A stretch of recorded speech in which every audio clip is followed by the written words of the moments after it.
Estou certo de que todos nós, numa ou noutra ocasião, temos experimentado um extraordinário sentimento de tranquilidade e beleza, inspirado pelos verdes campos, o sol poente, as águas tranquilas ou os picos cobertos de neve. Mas o que é a beleza? É meramente a apreciação que sentimos? Ou é a beleza coisa separada do percebimento? Se tem bom gosto no vestir, se usa cores bem combinadas, se tem maneiras distintas, se fala com calma e se mantém ereto, tudo isso é fator de beleza, não? Mas é apenas a expressão externa de um estado interior, como a poesia que escreve ou o quadro que pinta. Pode olhar para o verde campo refletido no rio e nenhum sentimento de beleza experimentar, continuar indiferente o seu caminho. Se como pescador vê todos os dias as andorinhas voando rente à água, isso provavelmente pouco significa para você. Mas se está cônscio da extraordinária beleza desse espetáculo que acontece, dentro em você, que te faz exclamar, oh, que lindo! Qual o fator desse íntimo senso de beleza? Existe a beleza da forma exterior, trajes de bom gosto, belos quadros, móveis atraentes, ou completa ausência de móveis, com paredes nuas e bem proporcionadas, janelas de formas perfeitas e etc. Não é meramente a isso que me quero referir, porém aos fatores que concorrem para aquela beleza interior. Por certo, para termos aquela beleza interior, deve haver completo abandono de si próprio. O sentimento de completa ausência de prisões, restrições, defesas e resistência. Mas esse abandono se torna caótico quando desacompanhado da austeridade. Mas sabemos o que significa ser austero? Satisfazer-se com pouco e não pensar em termos de mais? O abandono deve estar acompanhado de profunda austeridade. Da austeridade que é extraordinariamente simples. Porque a mente nada está adquirindo, ganhando, não está pensando em termos de mais. É a simplicidade nascida do abandono. Mas a austeridade que produz o estado de beleza criadora. Mas se não existe amor, não pode ser simples, não pode ser austero. Pode falar a respeito de simplicidade e austeridade, mas sem amor, elas são meramente uma forma de compulsão e, portanto, não pode haver abandono. Só tem amor aquele que se abandona, que se esquece completamente de si próprio e, de sorte, faz nascer o estado de beleza criadora. A beleza é bem óbvio, inclui também a beleza da forma. Mas, se não há beleza interior, a mera apreciação sensorial da beleza da forma conduz à degradação, à desintegração. Só a beleza interior, ao sentir verdadeiro amor pelas pessoas e por todas as coisas da terra. E com esse amor, vem um extraordinário sentimento de consideração, de vigilância e de paciência. Pode ter uma técnica perfeita, como cantor ou poeta, pode saber pintar ou concatenar palavras, mas sem essa beleza criadora, interior, o seu talento será muito pouco significativo. Infelizmente, quase todos nós estamos nos tornando meros técnicos. Passamos em exames, adquirimos tal ou tal técnica, a fim de ganharmos o nosso sustento. Mas o adquirir técnica ou desenvolver capacidades, sem se dar atenção ao estado interior, é produtivo de fealdade e de caos no mundo. Se despertamos a beleza criadora interiormente, ela se expressa exteriormente. E há, então, a ordem. Mas isso é muito mais difícil do que adquirir uma técnica, porque significa completo abandono de nós mesmos. Significa sermos sem medo, livres de constrangimento, sem resistência e sem defesa. E só podemos abandonar a nós mesmos dessa maneira quando há austeridade, quando há o sentimento de grande simplicidade interior. Exteriormente, podemos ser simples, usar poucas roupas e nos satisfazer com uma só refeição ao dia. Mas isso não é austeridade. A austeridade, quando a mente é capaz de infinita experiência, quando tem experiência e, ao mesmo tempo, se conserva muito simples. Mas só pode nascer esse estado quando a mente já não está pensando em termos de mais, em termos de adquirir ou vir a ser algo por meio do tempo.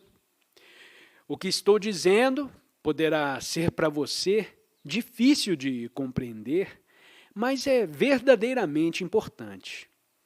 Veja, os técnicos não são criadores. E há cada vez mais técnicos no mundo.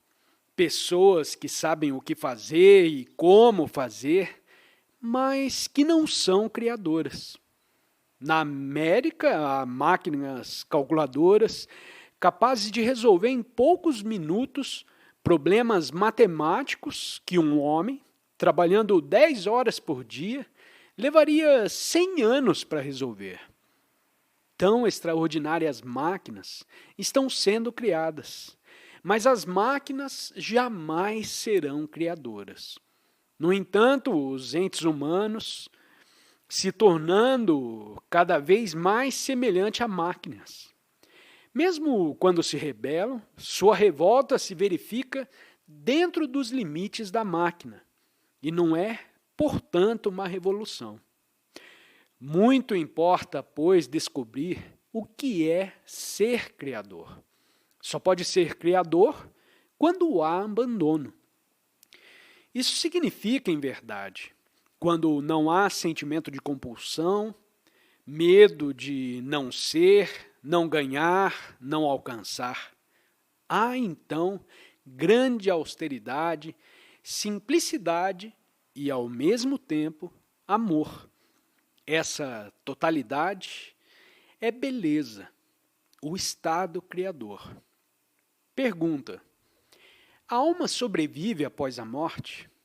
Resposta: se deseja realmente saber isso, como você vai saber? Lendo o que Shankara, Buda ou Cristo disse? Ouvindo o seu guia ou santo particular? Todos eles podem estar completamente enganados. Está disposto a admitir isso? O que significa que sua mente está nas condições adequadas ao investigar? Em primeiro lugar, tem, naturalmente, de verificar se existe uma alma para sobreviver. O que é a alma? Você sabe o que é? Ou apenas te foi ensinado que existe uma alma? Por seus pais, pelo sacerdote, por determinado livro, por seu meio cultural e o aceitou. É isso? A palavra alma supõe algo transcendente à existência física, não é verdade? Você tem seu corpo físico e também o seu caráter, suas virtudes. E acima de tudo isso, você diz, está a alma. Se esse estado existe de fato, deve ser um estado espiritual de natureza temporal. E está perguntando se esta certa coisa espiritual sobrevive à morte. Esta é uma parte da questão. A outra parte é: o que é a morte? Você sabe o que é a morte? Deseja saber se há sobrevivência após a morte? Mas veja, essa questão não é importante. A questão importante é: você pode conhecer, enquanto está vivo, a morte? Que significação tem se alguém te diz que há ou que não há sobrevivência após a morte? Você continua sem saber nada, mas pode descobrir por você mesmo o que é a morte. Não depois de morto, mas enquanto está vivo, com saúde, vigoroso, enquanto pensa e sente. Isso também faz parte da educação. Ser uma pessoa educada não significa apenas ser proficiente em matemática, história ou geografia. É ter também capacidade para compreender essa coisa extraordinária que se chama a morte. Não quando se está morrendo fisicamente, mas enquanto se é vivo. Enquanto se pode rir, trepar numa árvore, velejar num barco e nadar. A morte é o desconhecido. E o que importa é tomar conhecimento do desconhecido enquanto está vivo. Pergunta: quando estamos doentes, por que se afligem tanto os nossos pais por nossa causa? Resposta: os pais, em geral, têm interesse em olhar pelos filhos, em cuidar deles, mas quando se afligem demais, isso indica estarem mais interessados em si próprios do que nos filhos. Não querem nos ver morrer porque dizem: se nosso filho ou nossa filha morrer, o que irá ser de nós?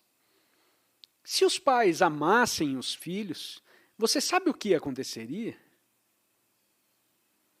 Se seus pais te amassem realmente, cuidariam de que não tivesse nenhum motivo para ter medo, de que fossem entes humanos sãos e felizes. Cuidariam de que não houvesse guerra e nem pobreza no mundo, de que a sociedade não te destruísse e aos que te cercam, quer aldeões, quer citadinos, quer animais. É porque os pais não amam verdadeiramente os filhos que há guerras, que há ricos e pobres. Nos filhos, empataram a própria existência e por meio deles esperam ter continuidade. Assim, se você se adoece gravemente e seus pais se afligem muito, o que os aflige é o sofrer deles próprios.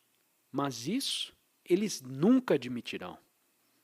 Posses, terras, nome, riqueza e família constituem os meios da continuidade individual, também chamada imortalidade. E quando algo acontece aos filhos, os pais ficam aterrados e grandemente aflitos, porque estão principalmente interessados em si próprios. Se os pais estivessem realmente interessados em seus filhos, a sociedade seria transformada da noite para o dia. Teríamos uma educação de espécie diferente, um lar diferente e um mundo sem guerra. Pergunta: deveriam os templos ser franqueados indistintamente a todos para devoção? Resposta: o que é o templo? Um lugar de devoção onde há um símbolo de Deus, ou seja, uma imagem concebida pela mente e esculpida na pedra pela mão. Essa pedra, essa imagem, não é Deus, é? É apenas um símbolo. E o símbolo é como sua sombra quando anda no sol. Sua sombra não é você. E essas imagens, esses símbolos existentes no templo, não são Deus, não são a verdade. Assim, o que importa saber quem pode entrar e quem não pode entrar no templo? Por que ter dor de cabeça com tal respeito? A verdade pode ser encontrado debaixo de uma folha morta, numa pedra à beira do caminho, nas águas que refletem os encantos de uma tarde, nas nuvens, no sorriso da mulher que carrega um fardo. No mundo inteiro se encontra a realidade, e não necessariamente no templo. E, em geral, lá não está ela. Porque o templo foi edificado pelo medo do homem, está alicerçado no seu desejo de segurança, nas suas divisões de credo e de casta. Esse mundo é de todos nós, entes humanos que temos que viver unidos, e o homem que quer achar Deus evita os templos, porque eles dividem a humanidade. A igreja cristã, a mesquita muçulmana, o seu templo hinduísta, estão dividindo, separando os entes humanos. E o homem que está em busca de Deus não quer saber de nenhuma dessas coisas. Assim, a questão sobre se este ou aquele indivíduo pode ou não pode entrar no templo se torna um mero caso político. Não encerra nenhuma realidade. Pergunta: qual o papel da disciplina em nossa vida? Resposta: infelizmente, tem um papel muito importante, não é verdade? Grande parte de sua vida é disciplinada. Faz isso e não faz aquilo.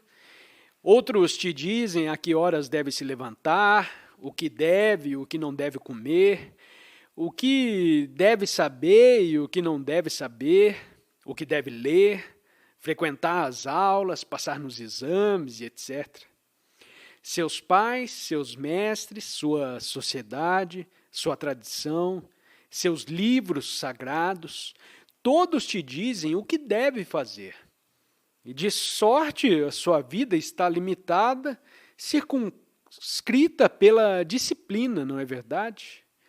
Vocês são prisioneiros do fazer e não fazer, as grades de sua gaiola. O que acontece à mente limitada pela disciplina? De certo, só quando tem medo de alguma coisa, quando está resistindo a alguma coisa, necessita de disciplina. Tem então de se controlar, de se conter. Isso o faz voluntariamente, ou você é obrigado a fazê-lo pela sociedade, por seus pais, por seus mestres, por sua tradição, por seus livros sagrados. Mas se começa a investigar, a pesquisar, se aprende e compreende sem medo, é então necessária a disciplina?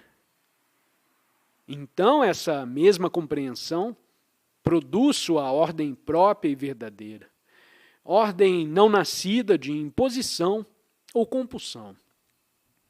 Pense nisso, porque quando é disciplinado pelo medo, esmagado pela compulsão da sociedade, dominado pelo que dizem seus pais e mestres, não há para você nenhuma liberdade, nenhuma alegria, e foi-se toda a iniciativa. Quanto mais antiga a cultura ou civilização, tanto maior o peso da tradição que te disciplina, que te diz o que deve e o que não deve fazer. E dessa maneira vocês são esmagados psicologicamente, arrasados como se sobre vocês tivesse passado um rolo compressor. Foi o que aconteceu na Índia. Tão tremendo é o peso da tradição que toda iniciativa foi destruída e deixamos de ter indivíduos. São meras peças da máquina social e estão satisfeitos em sê-lo. Compreende? Você não se revolta, não explode, não rompe suas cadeias. Seus pais não te querem rebelados. Seus mestres não te querem libertados.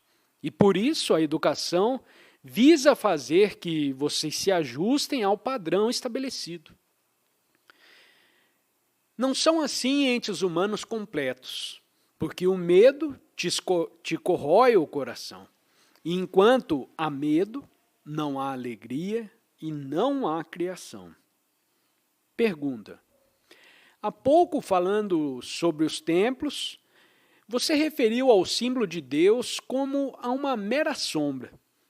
Não se pode ver a sombra de um homem sem que haja um homem real para projetá-la. Resposta: a sombra te satisfaz? Se você tem fome, você fica satisfeito apenas olhando para a comida? Por que então ficar satisfeito com a sombra que se encontra no templo? Se deseja profundamente compreender o real, deve largar a sombra. Mas vê-se que está mesmerizado pela sombra, pelo símbolo, pela imagem de pedra. Veja o que sucedeu no mundo. Os entes humanos estão divididos porque adoram uma certa sombra, existente na mesquita, no templo, na igreja. Pode haver multiplicidade de sombras, mas só há uma realidade indivisível. Para se alcançar a realidade, não há caminho, nem cristão, nem muçulmano, nem hinduísta e nenhum outro. Pergunta: os exames poderão ser desnecessários para o jovem ou a jovem rica, cujo futuro está garantido, mas não são uma necessidade para os estudantes pobres, que precisam preparar-se para ganhar a vida? E essa necessidade não é muito urgente, principalmente se aceitamos a sociedade tal qual é? Resposta: aceitar sem reservas a sociedade tal qual é. Por que razão? Você que não pertence à classe pobre, que é mais ou menos abastado, por que não se revolta contra todo o sistema social? Isso está ao seu alcance. Assim, porque não faz uso de sua inteligência para descobrir o que é verdadeiro e criar uma nova sociedade. O pobre não irá se revoltar porque lhe falta a energia necessária ou tempo para pensar. Está inteiramente ocupado, precisa de comida, de trabalho. Mas você, que tem lazer, que dispõe de algum tempo livre para fazer uso da sua inteligência, por que você não se revolta? Você. Porque não trata de descobrir o que é uma sociedade justa, uma sociedade verdadeira e de edificar uma nova civilização? Se isso não for iniciado por você, certamente não será iniciado pelo pobre. Pergunta: estão os ricos dispostos, alguma vez, a renunciar a uma boa parte do que têm em benefício dos pobres? Resposta: não estamos falando sobre o que o rico deverá abandonar em favor dos pobres. Qualquer que seja a parte a que renuncie, não satisfará ao pobre. Mas não é este o problema. Vocês que são abastados e que, portanto, têm a possibilidade de cultivar a inteligência, não podem, mediante revolta, criar uma nova sociedade? Isso depende de vocês e de ninguém mais. Depende de cada um de nós, e não dos ricos ou dos pobres ou dos comunistas. Mas, em geral, não possuímos esse espírito de revolta, esse ímpeto de libertação e de descobrimento.